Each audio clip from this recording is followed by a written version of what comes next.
So it's a nice stage, this. It's a bit obscure with the black ends, but if I fall off, at least I'll be able to do a rolling break fall and save myself. That's one of the advantages of doing judo. Right. I'm going to try and put across something not complicated, but an opportunity. And the opportunity has two ways of framing it. One is a social impact case, and the other is a commercial case. Now, many of you in this audience will be entrepreneurs, and you probably have a business case you're solving at the moment, but I'm going to try and paint an area where there is a very, very large business case. So what's relevant here is that I'm chair of the Financial Conduct Authority in the UK's working group looking at this particular issue in asset management. I'm also working for the Treasury in the UK as the envoy for fintech into the UK, but I'm also a professor of financial technologies. So I have some relevant experience in this, and my experience comes from a very, very long time in this industry.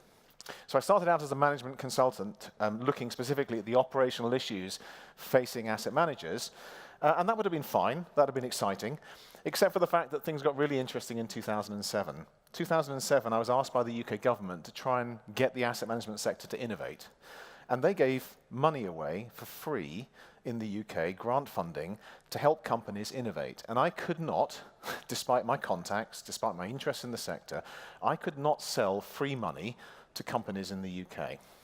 Nobody wanted to accept it, and largely because this meant they would be scrutinized in some way by the government. And a lot of financial services firms are nervous about working with governments in that respect. So what I decided to do was to prove the need for change, and that meant proving a business case. I also had a personal interest in understanding pay because I'd been a police officer, and as a cop, you have a lot of responsibility over people's lives. In my case, I had about 250,000 people I was looking after, plus anywhere between 30 to 100 people, officers, whose lives I controlled on a day-to-day basis, and I was paid for that £24,000. And when I came to the city, when I came to London, that all changed. And I was paid for shuffling pieces of paper around and having no line responsibility, £40,000. And I couldn't understand how I could have all this responsibility and paid so little, and have none of this responsibility and paid so much. And to me, it was quite personal. I didn't understand it. I wanted to know where the money came from. And so I framed this question: how much does it cost the consumer to interact with long-term savings through the wrapper of capital markets, or capital markets through the wrapper of a long-term savings product? And amazingly, despite my experience as a management consultant, understanding how asset managers and all of the infrastructure that they used was put together, I could not work this out. You can't work it out. You might think you do. You might think to yourself, I bought a fund last week and it cost me 1% of assets per annum. I guarantee you it does not, because it's complex. So being a part scientist, I had a PhD in a quantitative science, I did an investigation. I looked at a simple equity ISA, an equity fund management product, and I identified 16 levels of fund scraping by the industry before your money ever reached the marketplace. You don't just see the detail there, you just need to see the 16 layers. And the problem is that the deeper you go, the more complex it gets. This is the security services industry value chain. Again, look at the number of blocks, don't look at the names underneath them. It's complicated, and almost deliberately so. And a very eminent economist in the UK was commissioned to investigate what this meant. And he reached the conclusion that the explosion of intermediation in equity investment led to increased costs for investors. Effectively, what he said was, wherever there is an information asymmetry, economically, this leads to a market failure. Now, that's quite a significant finding, because it means the market's not working properly. There is no competitive pricing. The result is high risk and cost, which has two components. One is the burden of infrastructure, and because there's a market failure, there's also no price competition. So economically, you also have poor price competition, which just increases and inflates the prices and leads to monopolistic pricing. Lack of transparency, information asymmetry, and anti-competitive pricing mechanisms. And this was highlighted last year when the UK's Financial Conduct Authority did a review, a competitive review of the asset management sector in the UK, and concluded that institutional investors, you can drop the word institutional and say any investor, finds it difficult to get the necessary cost information to make effective decisions. You're not told all the information you need to make a procurement decision. And this just doesn't happen in the UK, this is every market globally. The numbers I'm going to give you in a minute are just for the UK, but you can grow it into any marketplace. Is there proof? Yes. Again, back to 2010, the paper I wrote, overt costs were 1.7%. Some elementary digging into this marketplace revealed that there were at least as many costs again that were not explained to the consumer when they made a purchasing decision. Now, I don't know about you, but I don't want to buy something where I only know half of the cost. There isn't a single purchasing decision that we make as consumers that doesn't involve us first looking at the label and asking ourselves, can we afford it? Not one. But for some reason, we suspend our disbelief for financial services, and no more so than when it's complicated. And this is complicated. There are other examples. This is a good one. Some elementary diagnostics, some elementary forensic accounting I did with this council took their cost base from £10 million to buy asset management to 92. 800% increase in costs just by asking some pointed questions. The conclusion, therefore, is there is a market failure. My mission is to understand how much it costs and to figure out how to stop it. So what's the total size of the opportunity? I'll paint the business case first. Well, it's huge. There is a huge prize in what I say concatenating, shrinking this complex supply chain. In the UK, there are 7.7 trillion pounds of assets under management. My best estimate of the cost is not 1% or 1.7%, or whatever it is you see in the headline fee when you buy a fund. It's more likely to be 2 to 3%.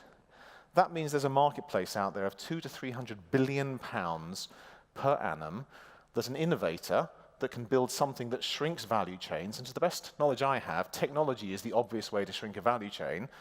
That market is a 200 to 300 billion pound market. Now, I don't know what size your market is when you're looking at a peer-to-peer platform or a payments mechanism, but that's a pretty big marketplace for somebody who knows what they're doing. And we have the technology. We have distributed ledgers, we have blockchains, we have AI machine learning, neuro-linguistic pattern matching that makes the sales and front office process more efficient and scalable. We have scalable intimacy through managed networks, digital IDs. All of the things that we need to be able to disintermediate this marketplace already exists, and no one's using them. No one.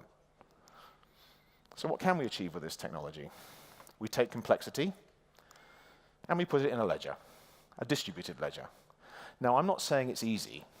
You've got to overcome, this is, by the way, it's not called a distributed consensus ledger for nothing. DLT is distributed consensus ledger, and the last time I looked, banks and building societies and asset managers don't like talking to each other or indeed playing with each other. So the chances of you overcoming this instinctive response of we don't like to talk and collaborate is very slim. But there are case studies where this has happened. This is Calastone.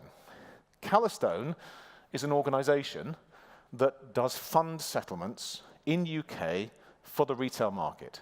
So think it's this big, and they just do this piece. In fact, they do that piece, just for retail funds. And their estimate, they opened this up 2 days ago to the marketplace. They've been there for a long time, but they think through putting this on a distributed ledger, they're going to save close on £1 billion a year. And they just do that one piece. And the industry has blinked. So remember the two components of high cost? And you remember how much I reckoned you could take from it, 200 to 300 billion pounds? And there you have the piece that's taken away from Calastone. This is what's been taken away from the industry just by the activity that I'm pursuing with the FCA of asking pointed questions about how much it costs. So I'm going through a forensic process right now to understand how much it costs, and the industry has offered savings to their clients of £3 billion per annum. But 200 to 300 billion pounds still remains. I've put it up there twice to help you understand. Have a look at this. This is just the UK. It extends globally. Your market in Poland is exactly the same. But there's a fly in the ointment.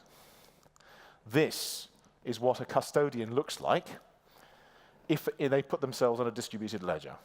Potential cost saving, 6.5 billion. Potential revenue loss, 13 billion. So why the hell should they change? They lose more money than they save. Vertical integration and lack of consensus will be difficult to overcome. But I'm going to end here. It's telling me time's up, but I'm going to end with the social business case, because this is important. I've painted a commercial business case for you, but the impact of saving is huge. If you can take that 200 to 300 billion pounds and just put 100 billion pounds of it back in the consumer's pockets, it's a T account, right? What isn't a cost is performance. If you can put that 100 billion pounds back over the next 47 years, you double the value of a pension fund. So think of this, you start saving, and in 47 years, when you retire, you have twice as much money as you would have expected, twice. Or you can retire early. You don't retire at 65, you retire at 47. I'd like to retire at 47, I'd have done it 4 years ago. Or you can wait till you start saving at 35. And this is the important message for me. This is the social business case. We can save an entire generation of young people from poverty and old age. Because what young person has seriously started saving at the age of 18, or 19, or 20, or 35? They think about it at 35, and by the time they start at 35 under current conditions, they will be poor when they retire. Our children will be poor, but we can save them. We can save them by the simple expedient of sorting out a market failure and complex infrastructure. Now that's an outcome for which I'll fight. Thank you very much.